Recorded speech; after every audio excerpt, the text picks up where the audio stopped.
Shrimad Srila Bhaktivedanta Vaman Gosai Maharaj ki jai. Nitil Vishnu Vishnu Parashara Srila Bhaktivedanta Swami Maharaj Srila Prabhupada ki jai. Nitil Vishnu Vishnu Parashara Srila Srila Bhakti Pragyan Keshav Gosai Maharaj ki jai. Nitil Vishnu Vishnu Parashara Srila Bhakti Siddhanta Saraswati Gosai Prabhupada ki jai. Nitil Vishnu Mahaprabhu Srila Bhakshara Babaji Maharaj ki jai. Nitil Vishnu Srila Satchidananda Bhakti Vinod Thakur ki jai. Nitil Vishnu Vaishnav Sarvabhauma Srila Jagannath Das Babaji Maharaj ki jai. Shri Rupanu Gauriya Guru Varga ki jai. Shri Rup Sanatan Bhatta Raghunath Shri Jeev Gopal Patitas Raghunath Shad Gosai Prabhu ki jai. Shri Sarup Damodar Rai Ramanandari Shri Gopal Shad Vrinda ki jai. Namachay Shri Ras Thakur ki jai.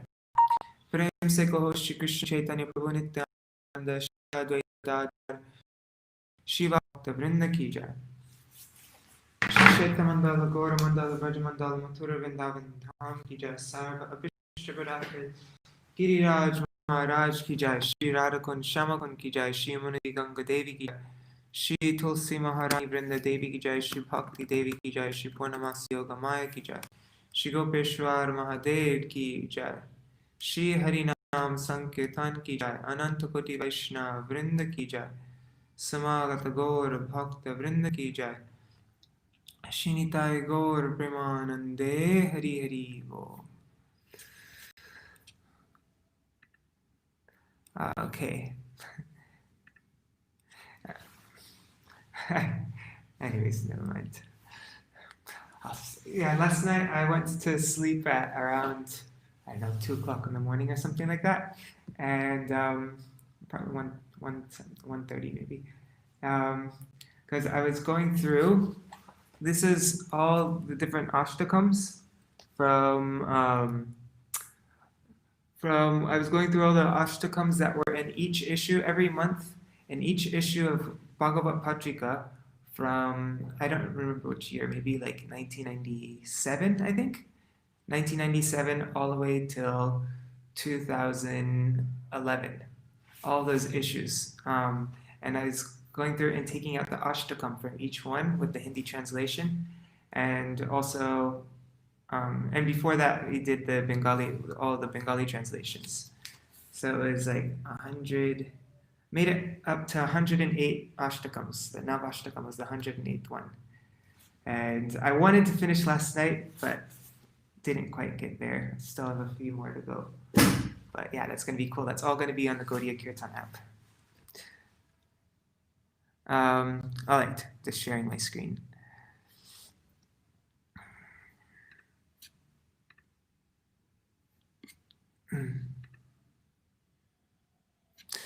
All right. Om Ajnanatirmirandasya Jnananjana Shalakaya Chakshurun Militam Yena Tasmai Shri Guruve Namaha.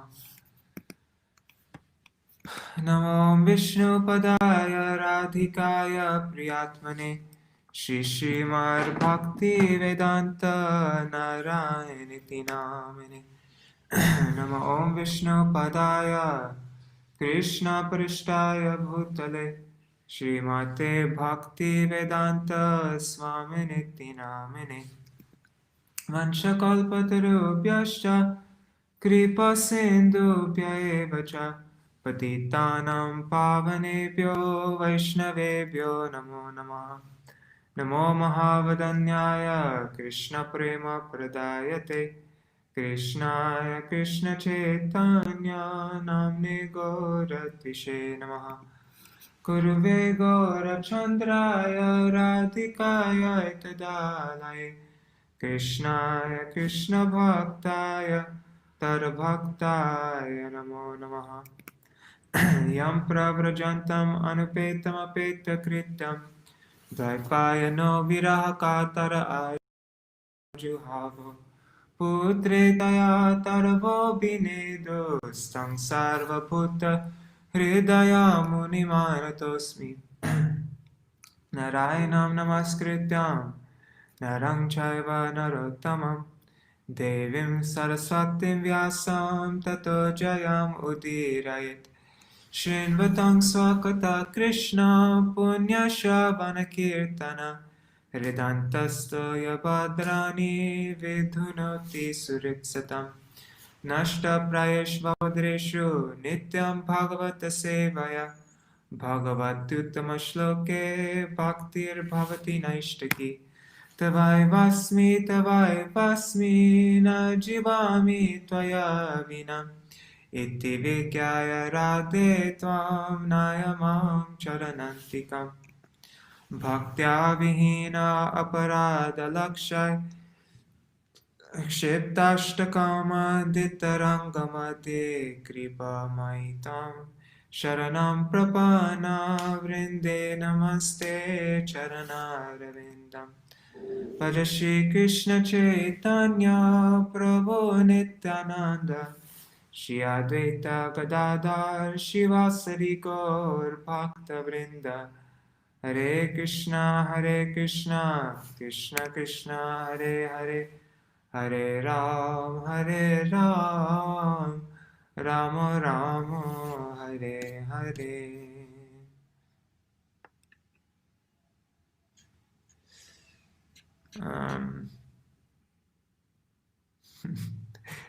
Thanks, Revati.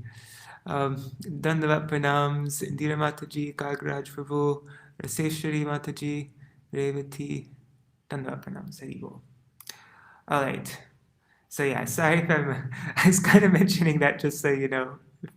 I might be a little bit sleepy. I think I'm okay though. History. Sorry, I didn't. Now, so that's why I'm a little bit late.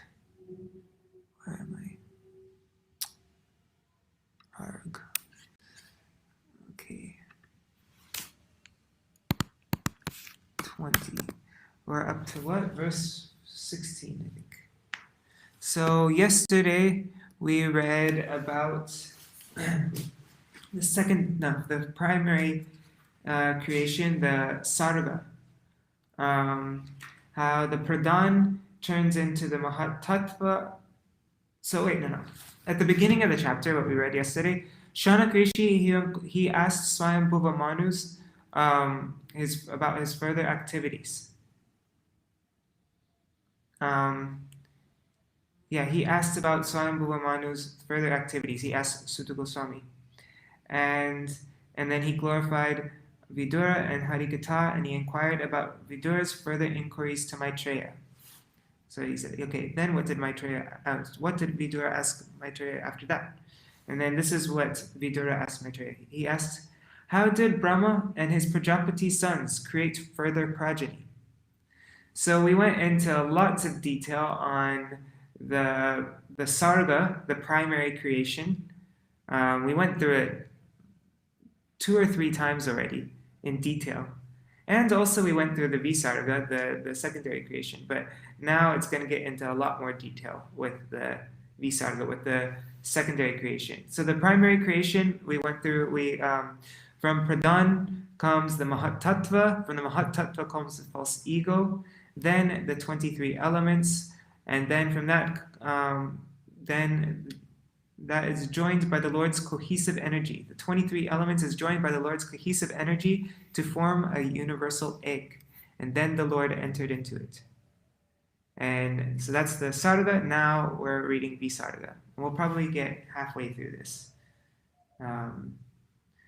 It's the creation of the yakshas, rakshasas, devatas, demons, Gandharvas, Apsaras, Bhutas, Sadyas, all these. Snakes.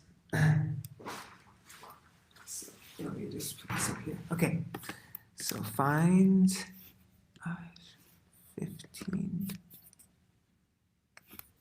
Okay.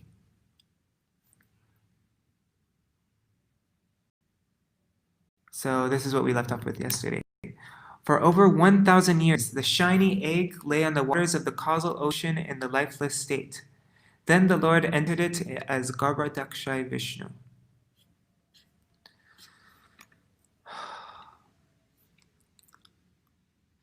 Tasya nabirabhut Tasya nabir abhut parmam sahasra ko rudhi dhiti sarva jivan nikaya ko yatra swayam abhut swarat.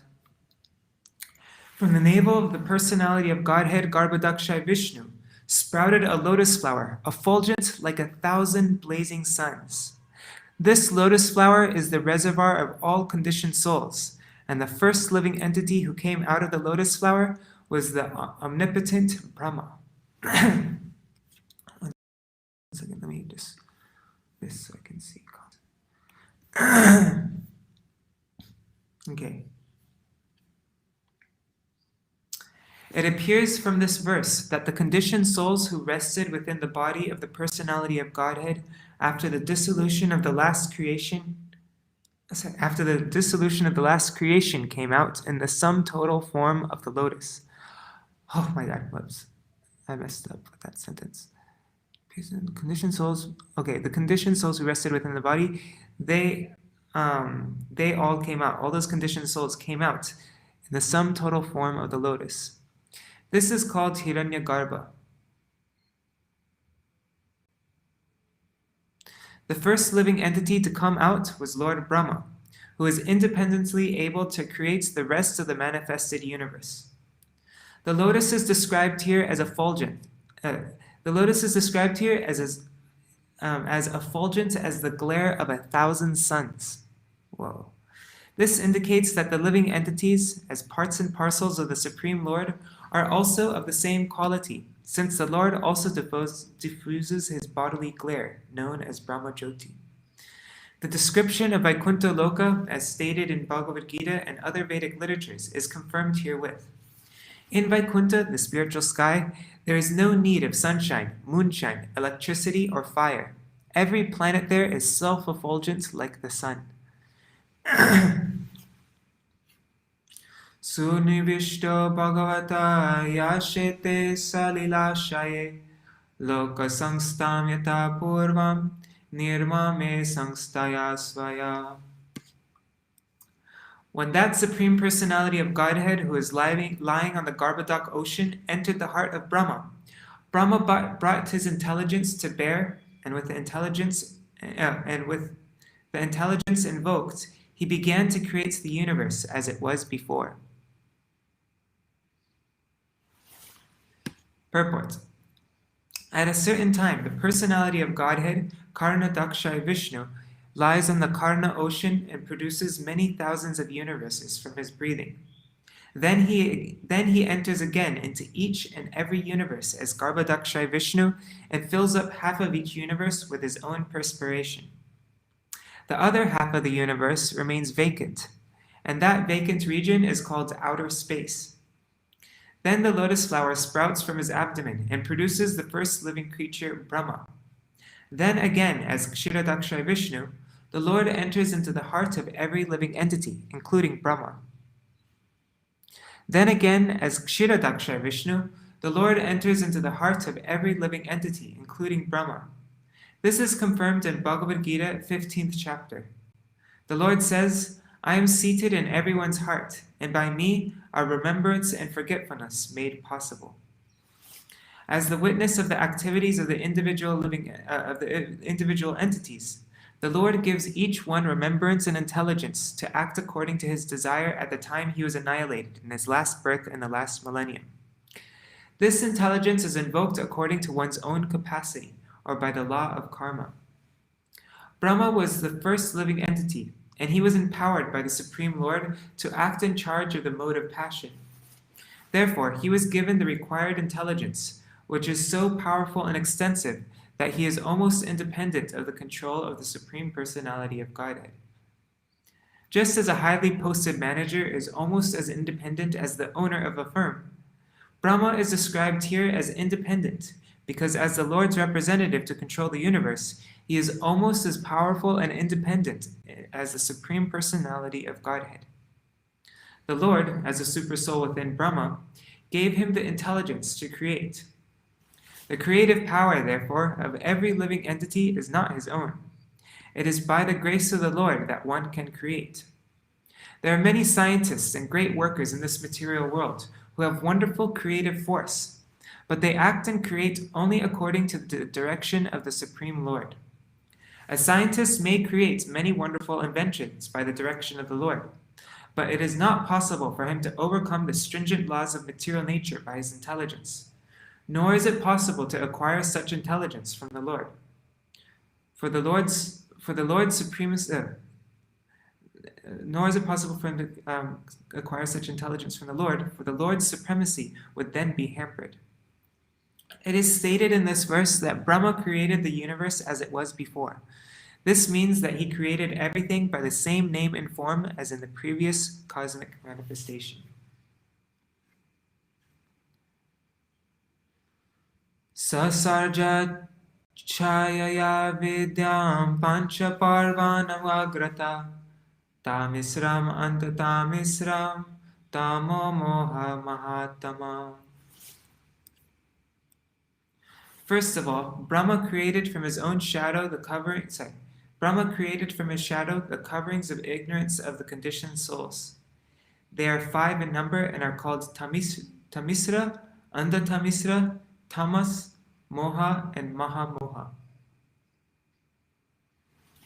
The conditioned souls are living entities who come to the material world to enjoy sense gratification, are covered in the beginning by 5 different conditions. The first condition is the covering of Tamisra, or anger. Constitutionally, each and every living entity has minute independence. It is misuse of that minute independence for the conditioned soul to think that he can also enjoy like the Supreme Lord, or to think, why shall I not be a free enjoyer like the Supreme Lord? This forgetfulness of his conditional position is due to anger or envy. The living entity being eternally a part and parcel of servitor of the Supreme Lord can never, by constitution, be an equal enjoyer with the Lord. When he forgets this, however, and tries to be one with him, his condition is called Tamisra. Even in the field of spiritual realization, this Tamisra mentality of the living entity is hard to overcome. In trying to get out of the entanglement of material life, there are many who want to be one with the Supreme. Even in their transcendental activities, this lower grade mentality of Tamisra continues. Under Tamisra involves considering death to be the ultimate end. The atheists generally think that the body is the self and that everything is therefore ended with the end of the body. Thus, they want to enjoy material life as far as possible during the existence of the body. Their theory is, as long as you live, you should live prosperously.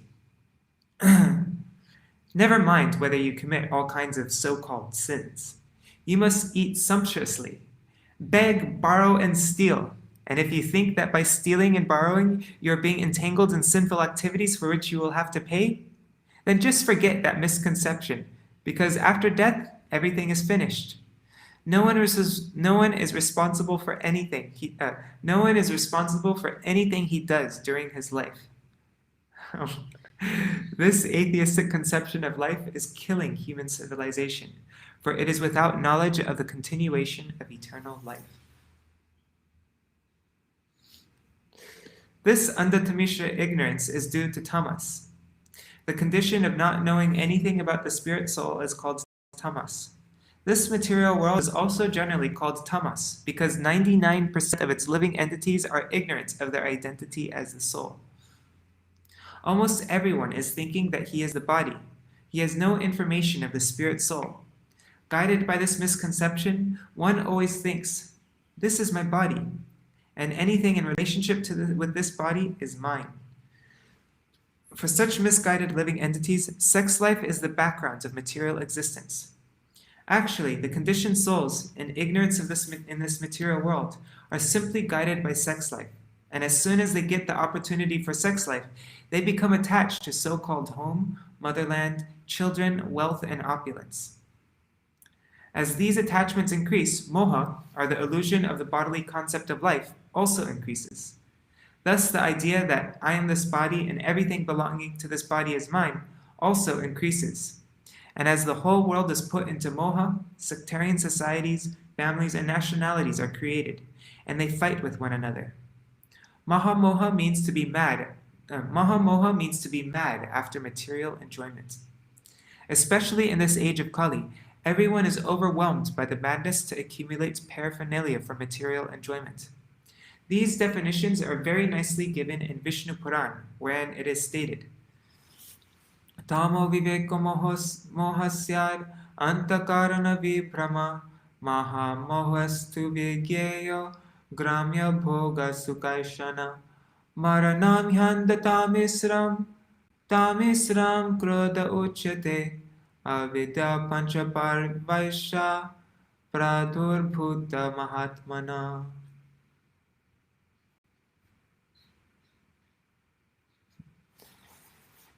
Visarjatmana kayam nabhinandangstamo mayam jagrihur yaksharakshansi ratrem kshut trit samur bhavan.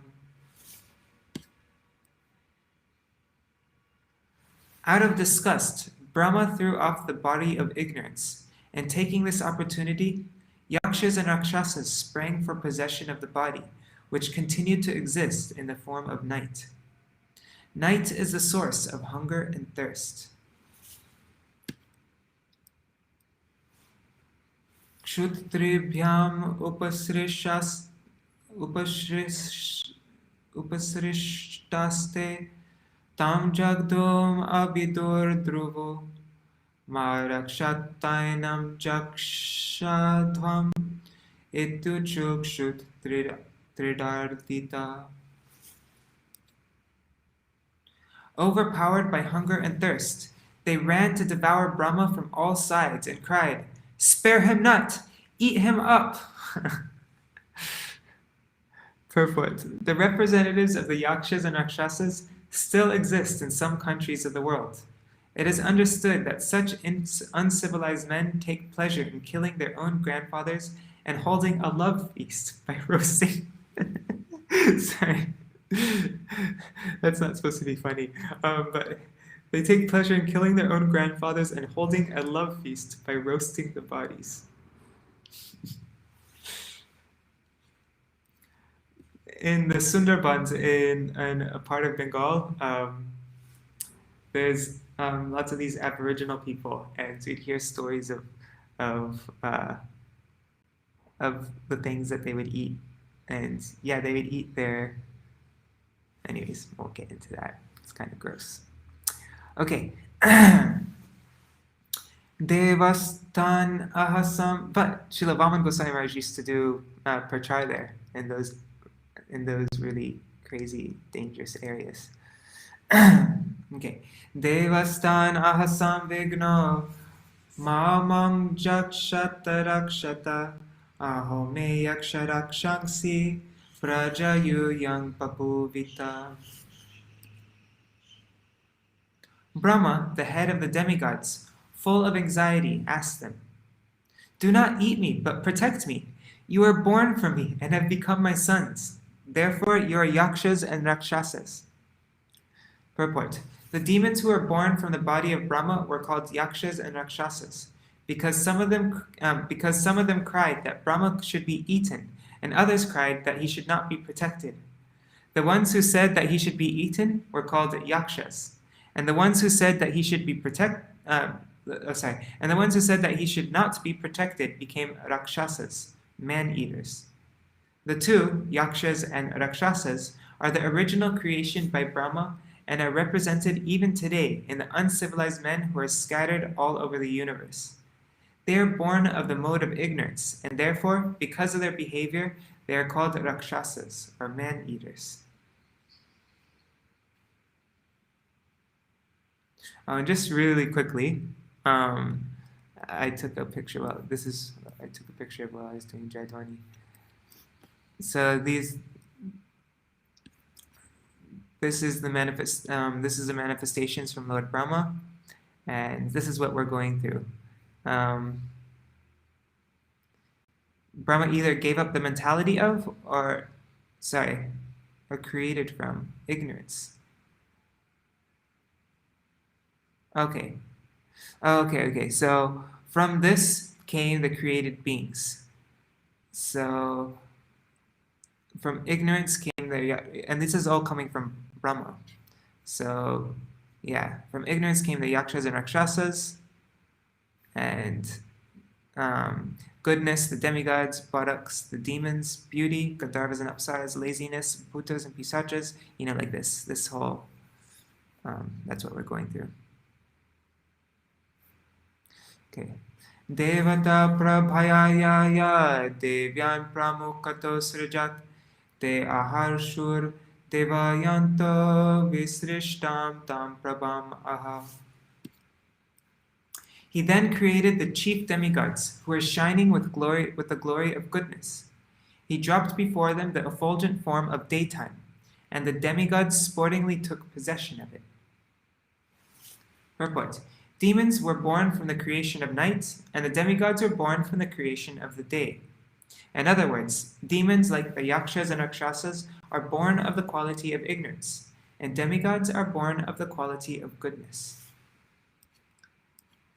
Devo devan jaghanata srijati smati lolupam ta enam lolupataya maitunaya bhipedire. Lord Brahma then gave birth to the demons from his buttocks, and they were very fond of sex. Because they were too lustful, they approached him for copulation. Purport. Sex life is the background of material existence. Here also it is repeated that demons are very fond of sex life. The more one is free from the desires for sex, the more he is promoted to the level of the demigods. The more one is inclined to enjoy sex, the more he is degraded to the level of demoniac life.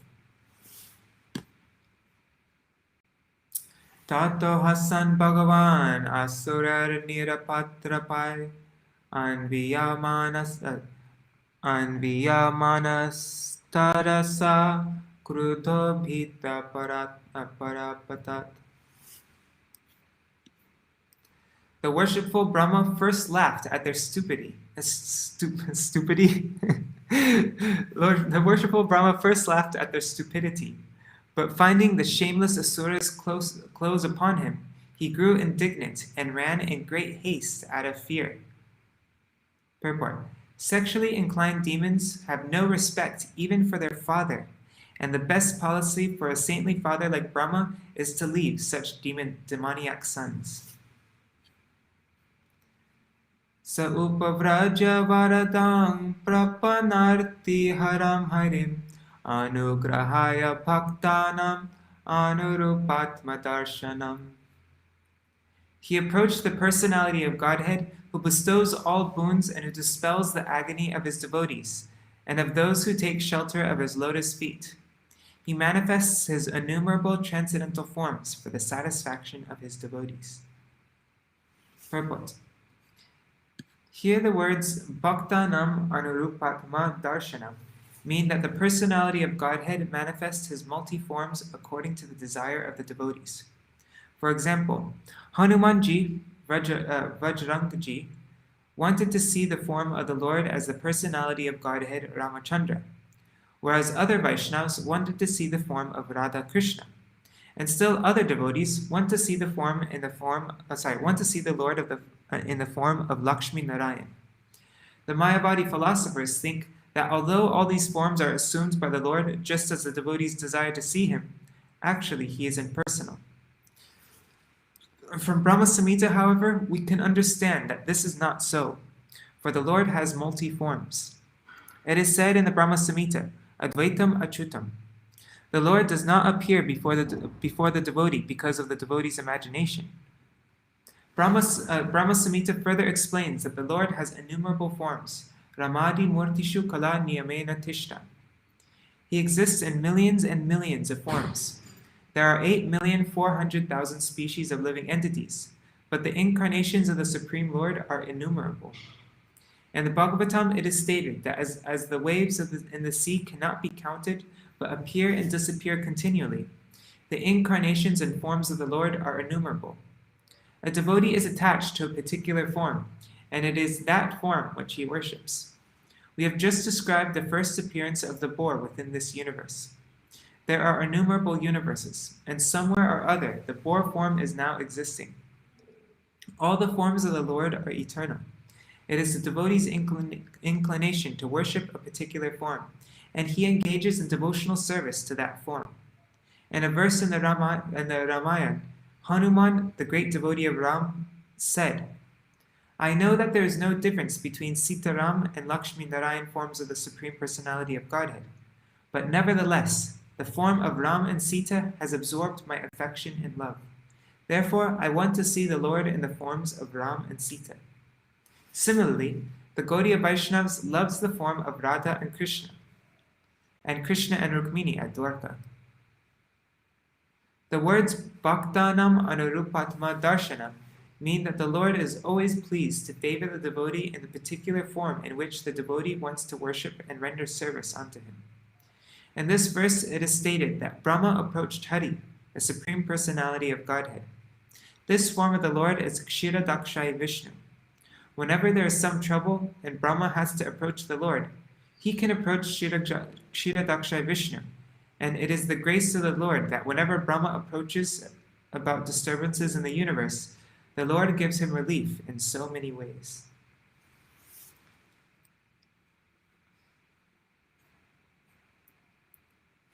Pahimang Paramatmang Ste Preshanena Srijam. That's a hard word. Preshanena Srijam Praja Ta imam yabitum papa upakramanti mam prabho. What time is it? Okay, we have 15 minutes left. Lord Brahma, approaching the Lord, addressed him thus. My Lord, please protect me from these sinful demons who are created by me under your order. They are infuriated by an appetite for sex and have come to attack me. Purport. It appears here that the homosexual appetite of males for each other is created in this episode of the creation of the demons. It is created in this episode of the creation of the demons by Brahma. In other words, the homosexual appetite of a man for another man is demoniac and is not for any sane male in the ordinary course of life. Tvameka kilalokanam klishtanam kleshanashana Tvameka kleshadastesham anasana padantava.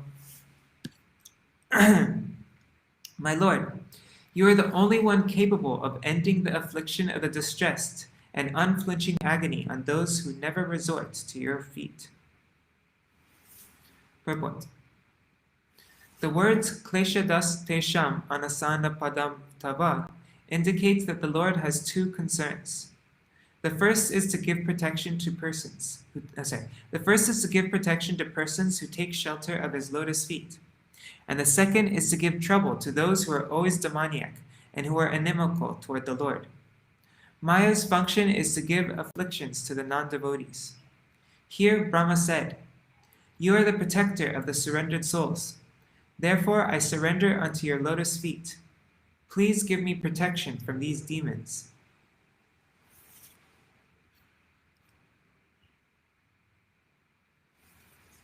Sovadarya sakarpanyam vivikta datmadarshana vimunchatma tanum khorang itukto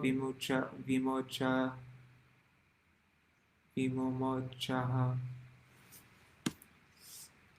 The Lord, who can distinctly see the minds of others, perceived Brahma's distress and said to him, "Cast off this impure body of yours." Thus commanded by the Lord, Brahma cast off his body. The Lord is described here by the word vivikta dhyatma darshana. If anyone can completely perceive another's distress without doubt, it is the Lord himself. If someone is in distress and wants to get relief from his friend, sometimes it so happens that his friend does not appreciate the volume of distress he is suffering. But for the Supreme Lord, it is not difficult. The Supreme Lord, as Paramatma, is sitting within the heart of every living entity, and he directly perceives the exact causes of distress. Okay, I found this on the... In Bhagavad Gita, the Lord says, Sarvasya chaham hridisandavishta. I am sitting in everyone's heart, and because of me, one's remembrance and forgetfulness occurs. Thus, whenever one fully surrenders unto the Supreme Lord, one finds that he is sitting within one's heart. He can give us direction how to get out of the dangers or how to approach him in devotional service. The Lord, however, asked Brahma to give up his present body because it had created the demoniac principle. According to Sridhar Swami, Brahma's constant dropping of his body does not refer to his actually giving up his body. Rather, he suggests that Brahma gave up a particular mentality. Okay, I was wondering about that. Mind is a subtle body of the living entity. We may sometimes be absorbed in some thought which is sinful, but if we give up the sinful thought, it may be said that we give up the body. Brahma's mind was not in correct order when he created the demons. It must have been full of passion, because the entire creation was passionate. Therefore, such passionate sons were born. It follows that any father and mother should also be careful while begetting children. The mental condition of a child depends on the mental status of his parents at the time he is conceived. According to the Vedic system, therefore, the Garbhodhan Sanskar, or the ceremony for giving birth to a child, is observed. Before begetting a child, one has to sanctify his perplexed mind.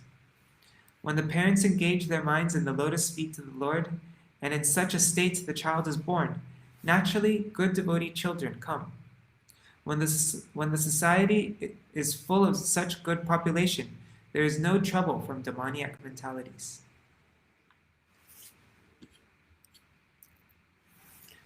Tam kvanach charanam bhojan madavivalalochanam kanchi kalapavilasad dukulat chanarodhasan.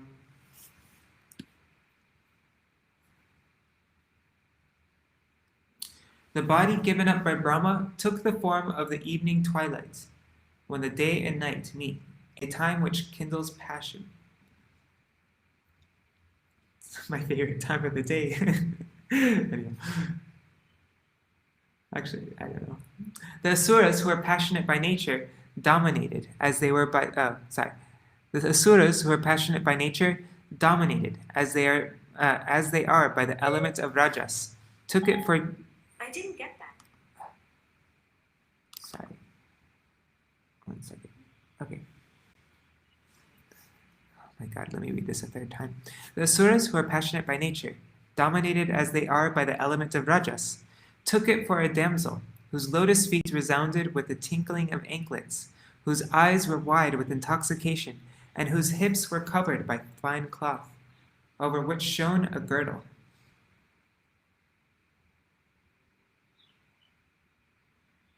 They took twilight for a damsel? Anyways, purport. As early morning is the period for spiritual cultivation, the beginning of evening is the period for passion. Demoniac men are generally very fond of sex enjoyment. Therefore, they very much appreciate the approach of evening. The demons took the approach of the evening twilight to be a beautiful woman, and they began to adore her in various ways. They imagined the twilights to be a very beautiful woman with tinkling bangles on her feet, a girdle on her hips, and beautiful breasts.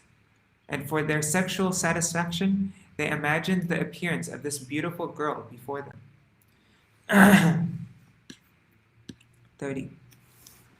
Anyonya shleshayotunga nirantara payodharam sunasam sudvijam snigdha hasalila valokanam. Her breasts projected upward because of their clinging to each other. And they were too contiguous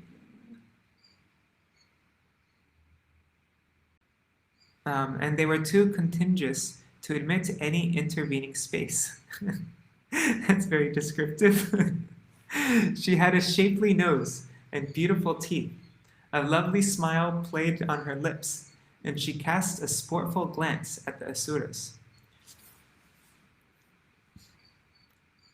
Guhantim vridayatmanam nilalakavaruthinam upalabhya suradharma sarve samumuhustriyam. Adorned with dark tresses, she hid herself, as it were, out of shyness. Upon seeing that girl, the asuras were all infatuated with an appetite for sex. Purport. The difference between demons and demigods is that a beautiful woman very easily attracts the minds of demons, but she cannot attract the mind of a godly person. A godly person is full of knowledge, and a demoniac person is full of ignorance. Just as a child is attracted by a beautiful doll, similarly, a demon who is less intelligent and full of ignorance is attracted by material beauty and an appetite for sex. The godly person knows that this nicely dressed and ornamented attraction of high breasts, high hips, beautiful nose, and fair complexion is Maya. All the beauty a woman can display is only a combination of flesh and blood. Sri Shankaracharya has advised all persons not to be attracted by the interaction of flesh and blood. They should be attracted by the real beauty in spiritual life. The real beauty is Krishna and Radha. One who is attracted by the beauty of Radha and Krishna cannot be attracted by the false beauty of this material world. That is the difference between a demon and a godly person or a devotee.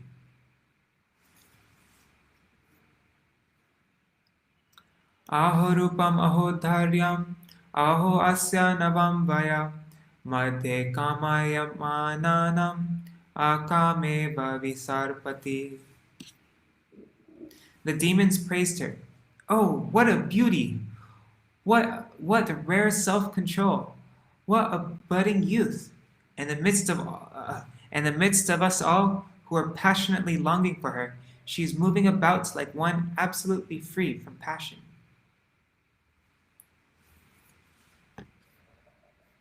Vitarkayanto bahuda tang sandhyam pramada kritim abhisambhavya vishrambhat paryaprichan kamudhesa. Indulging in various speculations about the evening twilight, which appeared to them endowed with the form of a young woman, the wicked-minded asuras treated her with respect and fondly spoke to her as follows.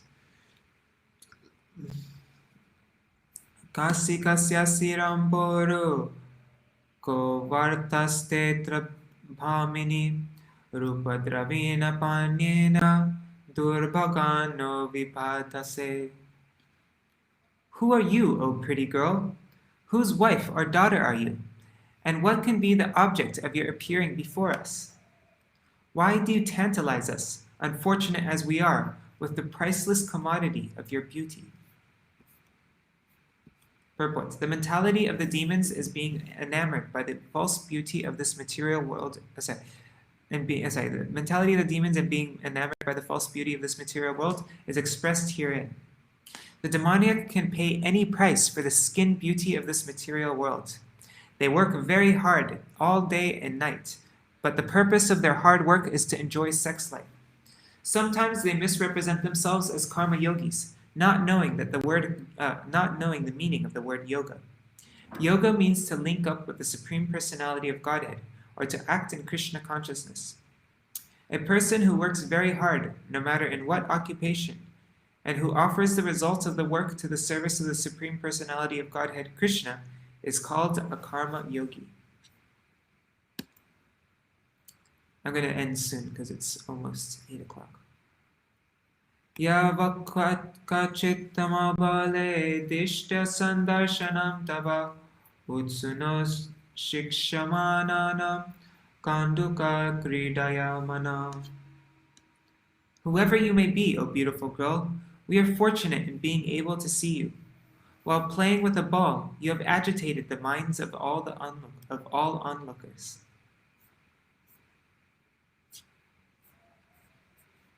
Purport. Demons arrange many kinds of performances to see the glaring beauty of a beautiful woman. Here it is stated that they saw the girl playing with a ball. Sometimes the demoniac arrange for so-called sports, like tennis, with the opposite sex. The purpose of such sporting is to see the bodily construction of the beautiful girl and enjoy a subtle sex mentality.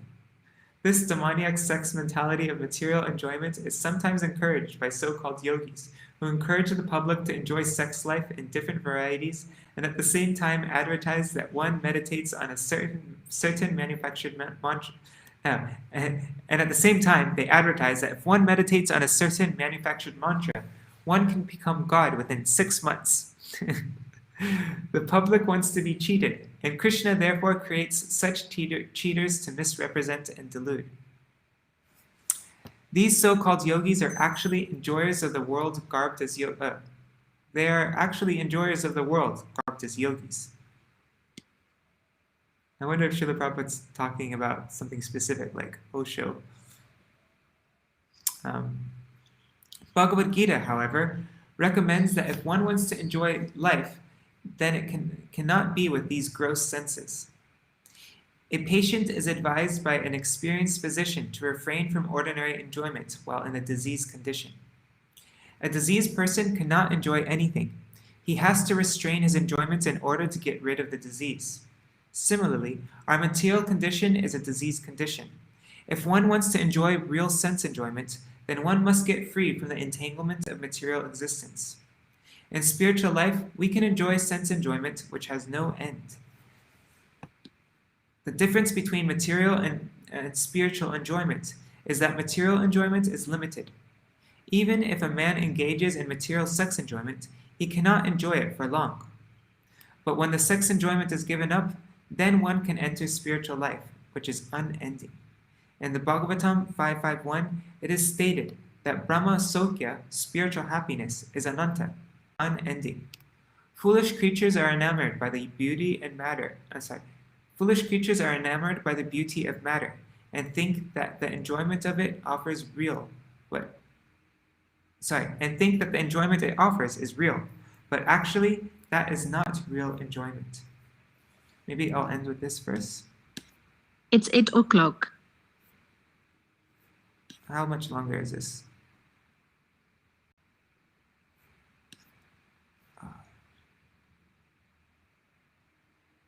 Okay, I'm going to try to read just to this part. It'll probably take me like a couple minutes.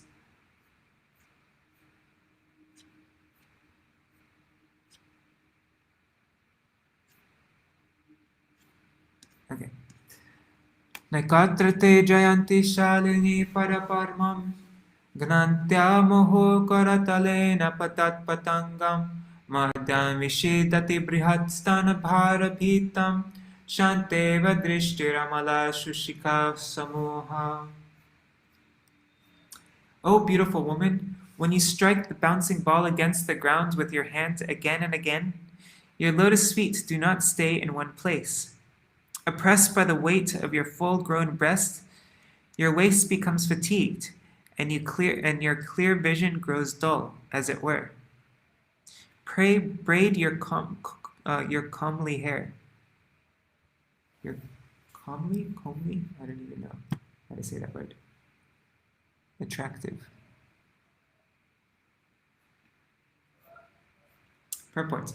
The demons observed beautiful gestures in the woman's every step. Here they praise her full-grown breast, her scattered hair, and her movements in stepping forward and backward while playing with the ball. In every step they enjoy her womanly beauty, and while they enjoy her beauty, their minds become agitated by sex desire. As moths at night surround a fire and are killed, so the demons become victims of the movements of the ball-like breast of a beautiful woman. The scattered hair of a beautiful woman also afflicts the heart of a lusty demon. Iti sayantanim sandhyam asura pramadayitim pralobhayantim jagrihur matva murda diyastriyam. The asuras, clouded in their understanding, took the evening twilight to be a beautiful woman showing herself in her alluring form, and they seized her. Purport. The Asuras are described here as mura dhiya, meaning that they are captivated by ignorance, just like the ass. The demons were captivated by the false glaring beauty of this material form, and thus they embraced her. Prahasya bhavagambira jighrantyatmanamatmana kantya sasarja bhagavan gandharvapsarasam ganam. With a laugh full of deep significance, the worshipful Brahma then evolved by his own loveliness. Which seemed to enjoy itself by itself, the hosts of Gandharvas and Apsaras. Okay, we're ending with this purport. Purports. The musicians in the upper planetary systems are called Gandharvas, and the dancing girls are called Apsaras. After being attacked by the demons and evolving a form of a beautiful woman in the twilight, Brahma next created Gandharvas and Apsaras. Music and dancing employed in sense gratification are to be accepted as demoniac. But the same music and dancing, when employed in glorifying the Supreme Lord as kirtan, are transcendental, and they bring about a life completely fit for spiritual enjoyment. Haribol, that's a good way to end with kirtan after all that. All those demons. Ends on a sweet note. Alright, Hare Krishna, Krishna Krishna, Hare Hare, Hare Rama, Rama Rama, Hare Hare, Hare Krishna, Krishna Krishna, Hare Hare, Hare Rama, Rama Rama, Hare Hare, Haribol, Haribol, Haribol, Nitai Gaur, Haribol, Nitai Gaur, Haribol, Haribol, Haribol, Nitai Gaur, Haribol. Jai Shishi Guru Garam Gandharvika Giridhari Shishi Radha Vinod Bihari Ju Ki Jai Shri Govinda Gopinath Maran Mohan Ju Ki Jai Nitilapa Vishnu Vishnupad Ashtatarashata Shishmad Shila Bhakti Vedanta Narayan Goswami Maharaj Shila Gurudeva Ki Jai Nitilapa Vishnu Vishnupad Ashtatarashata Shishmad Shila Bhakti Vedanta Vaman Goswami Maharaj Ki Jai Nitilapa Vishnu Vishnupad Ashtatarashata Shishmad Srila Bhakti Vedanta Swami Maharaj Srila Prabhupada Ki Jai. Nitilapa Vishnu Vishnupad Ashtatarashata Shishmad Srila Bhakti Pragyan Keshav Goswami Maharaj Ki Jai. Nitilapa Vishnu Vishnupad Ashtatarashata Shishmad Srila Bhakti Siddhanta Saraswati Goswami Prabhupada Ki Jai. Nitilapa Vishnu Mahabhagavat Srila Goksharas Babaji Maharaj Ki Jai. Nitilapa Vishnu Vaishnav Sarvabhauma Srila Jagannath Das Babaji Maharaj Ki Jai. Shri Rupanu Gauriya Guru Varga Ki Jai. Shri Rupa Sanatan Bhatta Raghunath Shri Jeev Gopal Patadashaguna Shar Gosai Prabhu Ki Jai. Shri Sarup Damodar Rai Ramanandari Shri Gaur Parshad Vrinda Ki Jai. Namachay Shri Haridas Thakur Ki Jai. Prem Se Kaho Shri Krishna Chaitanya Prabhu Nityananda Shri Advaita Gadadhar Shri Vasari Gaur Bhakta Vrinda Ki Jai. Shri Kshetra Mandal Gaura Mandal Vraja Mandal Mathura Vrindavan Dham Ki Jai. Sarva Abhishya Bharata Giriraj Maharaj Ki Jai. Shri Radhakund Shamakund Ki Jai. Shri Amuna Devi Ganga Devi Ki Jai. Shri Tulsi Maharani Vrinda Devi Ki Jai. Shri Bhakti Devi Ki Jai. Shri Purnamasi Yogamaya Ki Jai. Shri Gopeshwar Mahadev Ki Jai. Shri Harinam Sankirtan Ki Jai. Ananta Koti Vaishnava Vrinda Ki Jai. Samagata Gaur Bhakta Vrinda Ki Jai. Grantaraj Śrīmad-Bhāgavatam Ki Jai. Shri Nitai Gaur Premanande Hari Hari Bo. Vrindai Tulsi Devai Priyai Keshavashacha Krishna Bhakti Pradadevi Satyavatai Namo Namaha. Vancha Kalpatarubhyascha Kripa Sindhubhya Evacha Patitanam Pavanebhyo Vaishnavebhyo Namo Namaha. Dandava Pranams. We're almost finished with this chapter, only a few more verses left. And then we begin, and we only have this much left of the third canto. And this is all going to be, I think, the rest of it is all going to be Kardama Rishi and Devahuti. And Devahuti, she gives birth to 9 sons and 9 daughters. And then at last she gives birth to Kapiladev, who is a form of Bhagavan, and he explains to her many different things. Sankhya philosophy, talks about the embryo in the womb, and anyways, I don't really know it so well, so I'm excited to get into that. All right, see you all tomorrow. Haribol.